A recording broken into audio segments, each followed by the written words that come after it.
Мною принято решение о проведении специальной военной операции. Уже штук 2.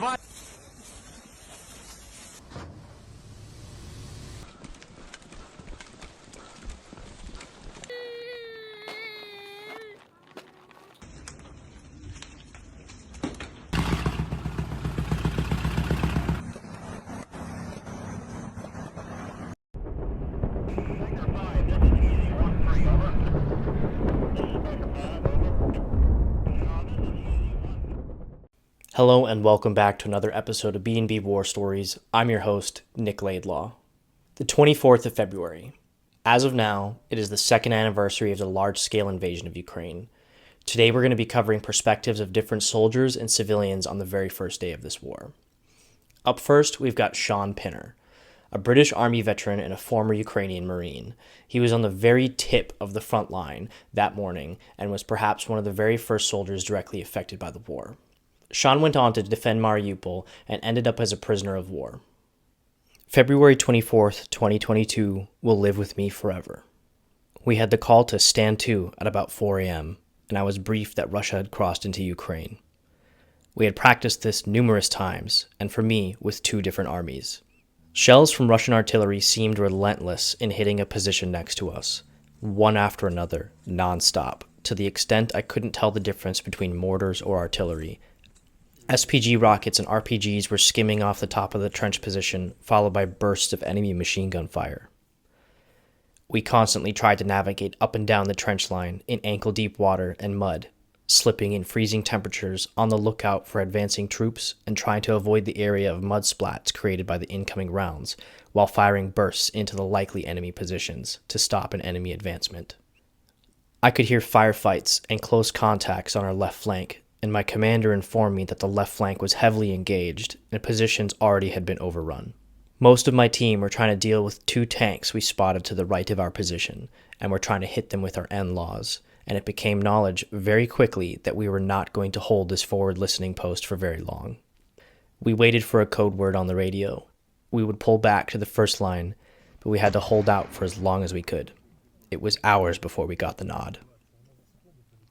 By now, they had a bead in our position, and enemy rounds were coming in directly through the slit of our trench position, and we kept checking on each other to make sure we were alive.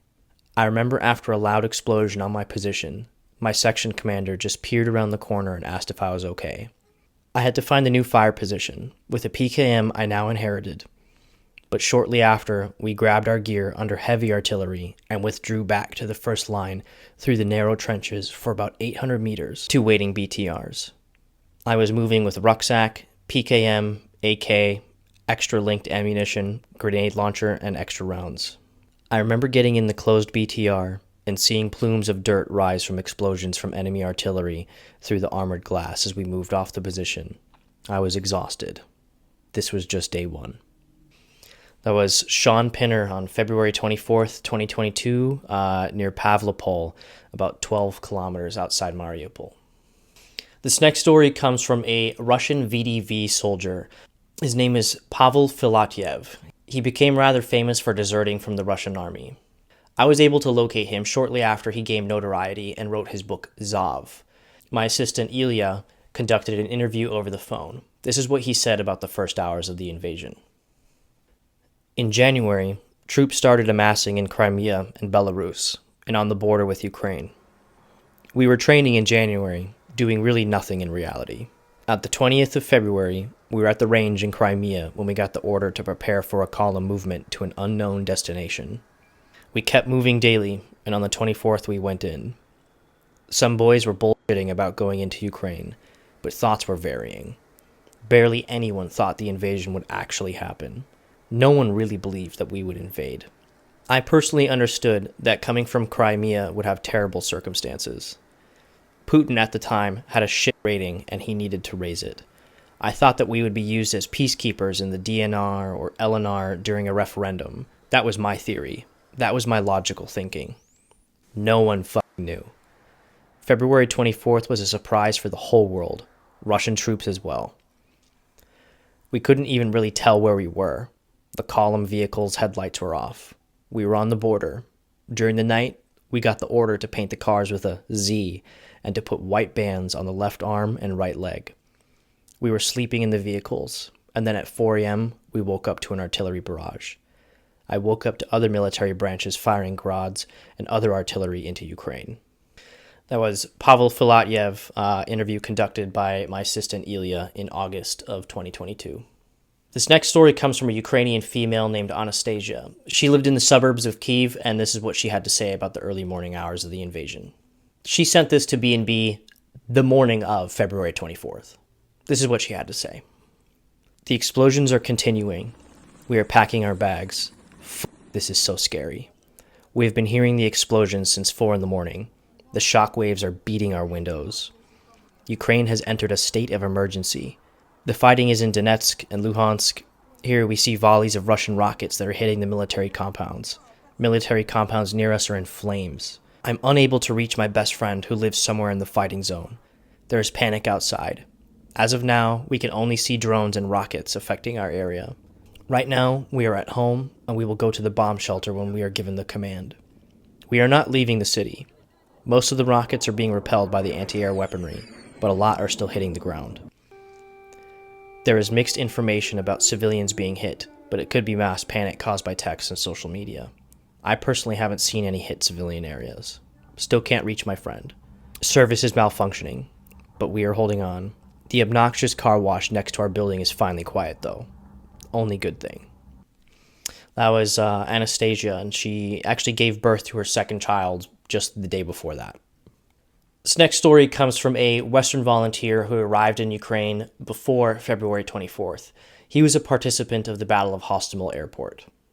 I'd gone to Ukraine to help train civilian and reserve soldiers in basic combat med and tactical combat casualty care. My intentions were never to stay and fight. I'd done plenty of fighting in the Middle East in previous years. Although I knew being in a country on the brink of potential war that I may get caught up in it, and I'd accepted that. So in the early hours of the morning on February 24th, the blokes woke to prepare to head out as they'd planned the previous night. I tried to stay sleeping as I wasn't scheduled to go with them. I felt my bed shaking, so quickly I jumped up. One of the blokes was stood there and informed me that Russia had just bombed multiple targets within Kyiv and had crossed the border towards the city.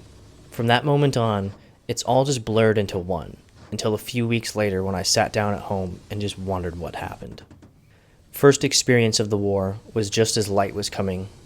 A few rockets flew overhead, and from that moment on, we had a long drive to a secret base underneath an overpass. We collected more weapons and ammo and people, then headed out. In true fashion, I had no idea where we were going until the world around us erupted. We arrived at where we were going and met up with some other blokes from different units, and we were just talking the bullshit of the day as you do. It's at this point I cannot express how the calm before the storm quote was as true as ever. It was extremely quiet. Everyone was pretty relaxed, just bits of talking. Then it happened. I heard fast air and immediately asked if we had any air assets, to which I was told a stern no, as our airports had been hit. At that moment, 2 Russian jets came into view and gave us the good news. As you can imagine, we all scattered like ants from under a bush.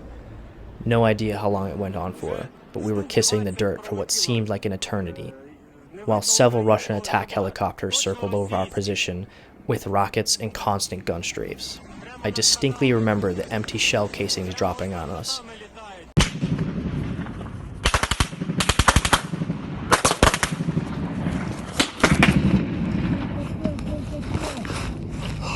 That's close. Don't move, don't move, don't move.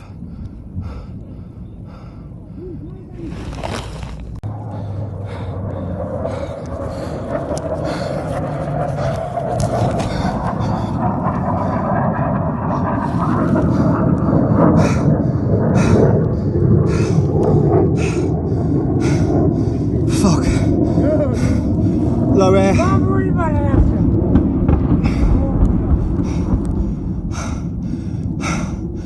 Fuck, they're hitting us. They're hitting us now. I think they're hitting the positions. Yeah.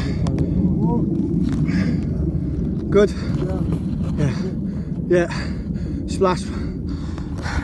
I need a fucking gun. Yeah, you need... I need a gun. Без оружия, пиздец просто. Mate, I I just recorded all that as well. Yeah, I know, it's already there.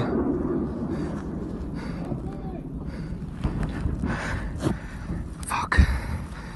After some time, the air disappeared for a moment, which gave us some time to retreat into a nearby building. We were then informed that troops had landed and were advancing on our positions 50-odd meters away. Then Russian air hit us again. We were about to get wrapped up and overrun, and most likely killed if not took prisoner. We all bomb bursted out of the building, and everyone was just running from the positions. I did see Russian soldiers in the distance taking up positions, but that was briefly seen, as I was too busy getting the fuck out of there. We all split in various vehicles or on foot and headed back towards the city. Me and a few others jumped in some vehicles and made our way to the city and then to our HQ on foot. It must have looked like we just came from a film set because people were just shopping about and relaxing like it was a normal day, unaware that a few kilometers to the north a full-on battle was raging that we had just come from. I felt very out of place, running in full gear, magazines, body armor, etc., through a city and train stations where people were just going about their normal day-to-day business. Once we had a bit of a reorganization and relative safety, it was this point I realized where we were. We had been at Hostomel Airport. Completely made sense why they hit it so hard and efficiently, as it was a major tactical advantage if they were to take control of that airport. Also, we realized a few of us were missing. They had retreated with other units and gone wherever they went. This next story comes from a Ukrainian Marine who was actually stationed with Sean Pinner on the Eastern Front, 12 kilometers to the east of Mariupol. His name is Yuri, and this is his story. At the time of the outbreak of the war, we were already there on the front line of defense. They began to actively fire on us with artillery from a week before the start of the war. On February 24, everything was as usual, but at 4:30 in the morning, the enemy began an offensive along the entire front line. They opened fire on us with grad, mortars, self-propelled artillery. That's how we started the first day of the war. Since we were basically in an open field, we had only trenches and poorly protected dugouts, which the enemy destroyed during the day, thus preparing the bridgehead for the advance of enemy infantry and tanks. We repulsed the infantry attacks, and we held out until 1600. At that time, an order was received to retreat to more advantageous positions in order to regroup and take up defense. Since our positions were destroyed by the enemy at that time, everything was just on fire. We began to collect the remaining surveillance equipment, ammunition, communications equipment, and weapons and leave the firing zone, while destroying all secret documents. The retreat was organized without panic.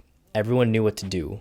While the enemy tried to the last to prevent us from doing this, he constantly fired at us with artillery. But we managed to get out, and everyone was alive, and no one was wounded in my unit. Our task then was to get out of the enemy shelling zone to a safe zone where our armored vehicles were waiting for us for evacuation. When we got out, we boarded our armored vehicles and drove out under fire. After that, a command was received to gain a foothold in the area of Pavlopol, only on the other side of the Kolchik River. The bridge and the pontoon crossing were already mined, and they were waiting for us to pass, after which everything was blown up in order to prevent the enemy from crossing the river. There, we took up defensive positions, choosing more advantageous ground, and dug in, while observing the enemy and transmitting information to the top leadership, and delaying the enemy in the settlement for another 4 days, up close in shooting battles, until February 28th.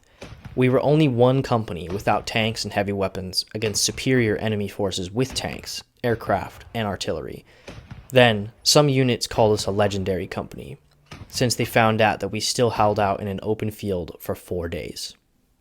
This next story comes from a Russian soldier with the call sign Bumblebee. He was a National Guard company commander.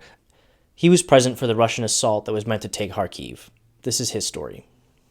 After 2.5 weeks of intensive preparation, we were transferred closer to the border. We did not believe that something would happen or something would start. We hoped that everything would be negotiated. On the night of February 24th, we were given a combat order, and we moved into the staging area. There, we stood almost the entire night. Only in the morning, with the artillery firing the first shots, we set off, and at 8 in the morning, crossed the border into Ukraine. According to our orders and intelligence, we were supposed to be met at the border by people who would lead our columns to Kharkiv itself. But these people were not there. Maybe they were, but I did not see them. Almost immediately, small skirmishes began with small groups of nationalists. I may be wrong, of course. Maybe they were worthy soldiers of the armed forces of Ukraine. There were also such soldiers in the area, or maybe they were Polish mercenaries. When we entered the first settlement abroad, people greeted us. They seemed happy to see us, especially the children. After all, children are people who do not know how to deceive and hide their true emotions. Then we thought that nothing very serious or dangerous would happen here, and so we drove on. The next settlement, though, we were met much more sparingly. No one went out to meet us. No one talked to us. Everyone turned away from us. People seemed to look through us. They looked at us as enemies or something, but the civilians did not show any hostility. In this village, we stood for about 8 to 10 hours. The organization of interaction was practically none. Different branches of the military came together, the Ministry of Defense and the National Guard. I serve in the National Guard. These are former internal troops. In our country, too, not everything is super great, and there is also an indicative component of corruption. But there was practically no connection between the columns. The first to enter the village were units of the Ministry of Defense, with tanks, artillery, infantry, and then units of the National Guard riding on armored personnel carriers and simple unarmored Urals. We stood almost until the night. Then we were given the command to move forward about 20 kilometers, to the forest strip near another settlement, and spend the night there. This column we were in was about 200 vehicles altogether. On nightfall on the first day, we drove at night without light, at such a great speed that we would not fall behind and get lost. At one of the crossroads, far ahead of me, one of our APCs flew off the road and our convoy stretched because of the crash. We start to slow down the convoy.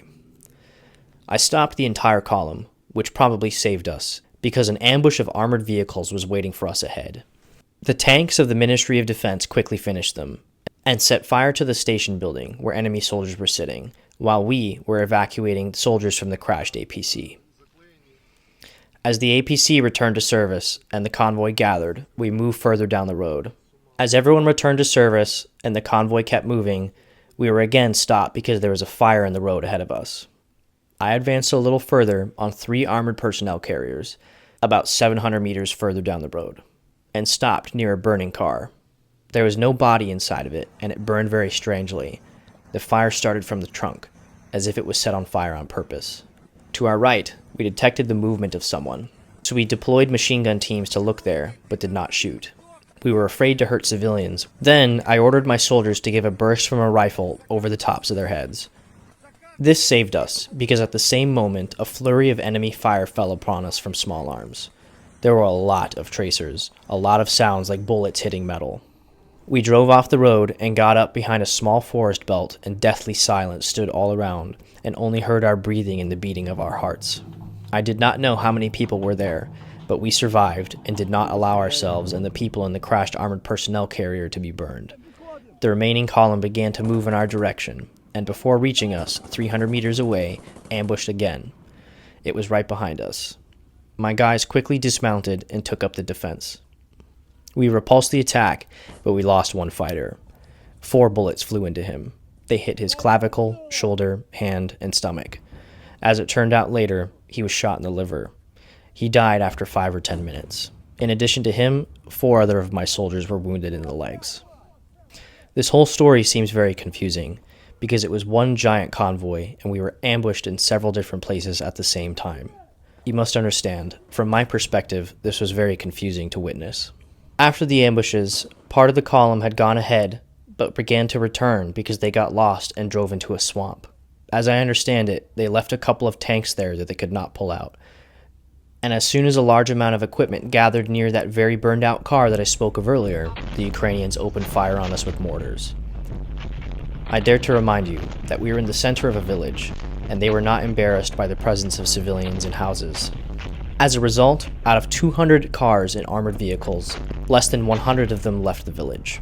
Everything else was burned. The radio connection was completely lost. We were lucky on the first night, and left hell with only 1 dead and 5 wounded.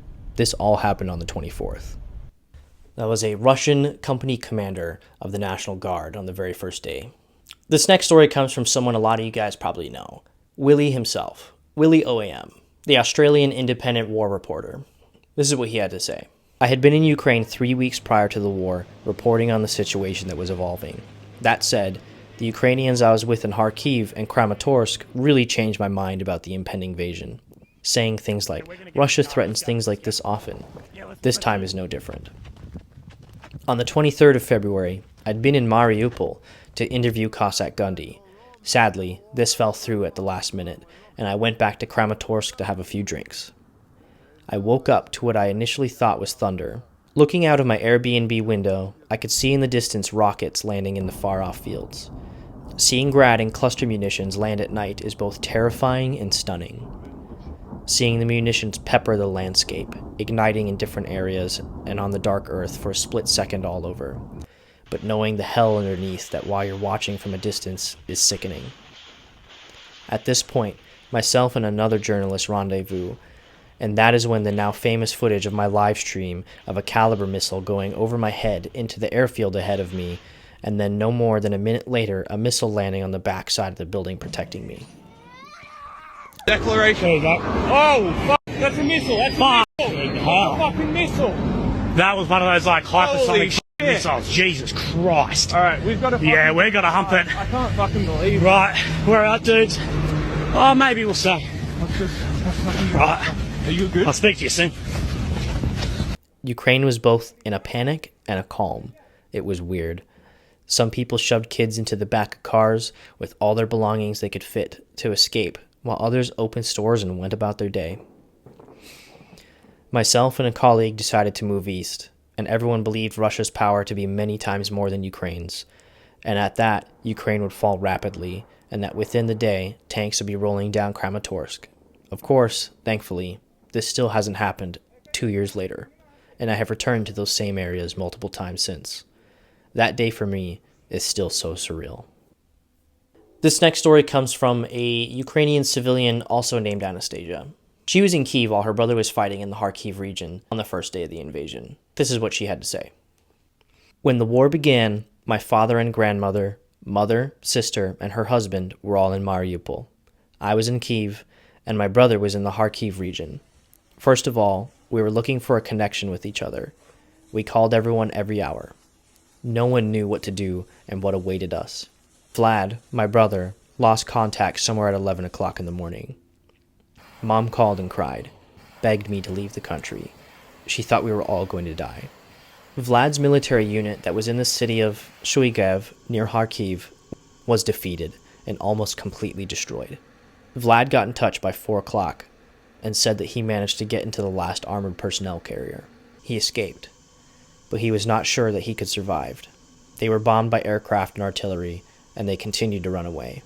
And then he wrote me this message that I'll show now.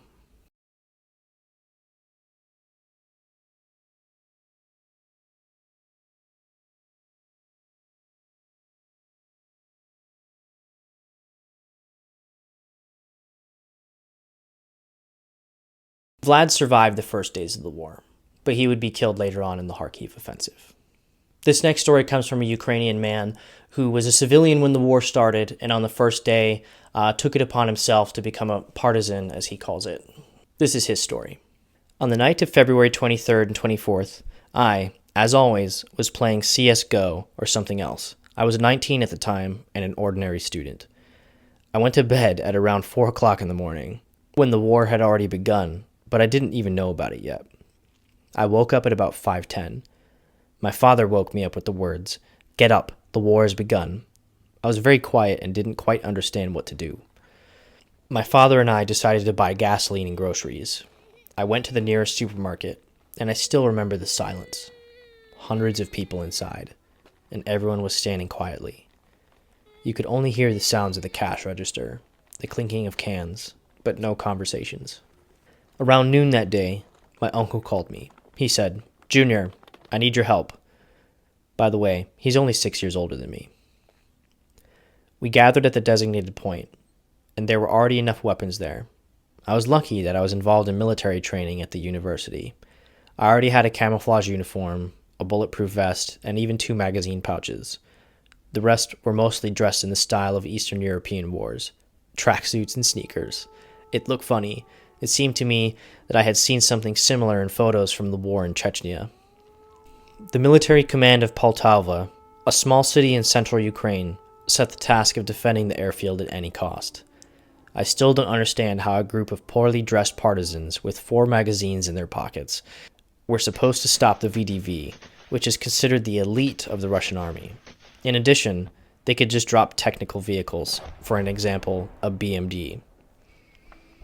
We were lucky that the airborne forces didn't decide to land in Poltava. Nevertheless, the Russians were advancing through the Sumy region towards us.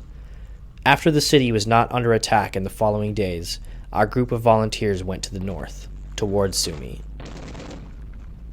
This is a picture directly from those days. You can also see a huge Austrian knife in Mali. It's a trophy of my great-grandfather from World War II. It seemed to me that it would be very symbolic to turn it once again against the occupiers. This next story comes from a rather unique perspective.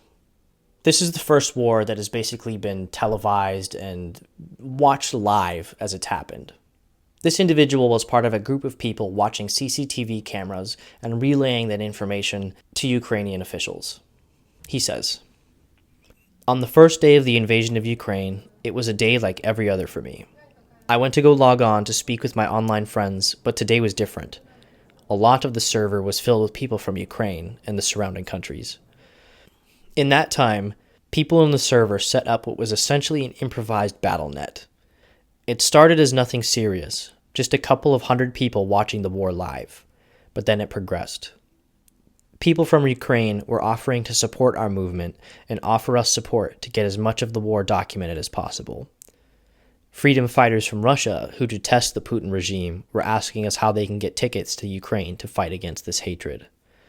We soon started to realize we needed to organize better and monitor what info we were giving out to which people.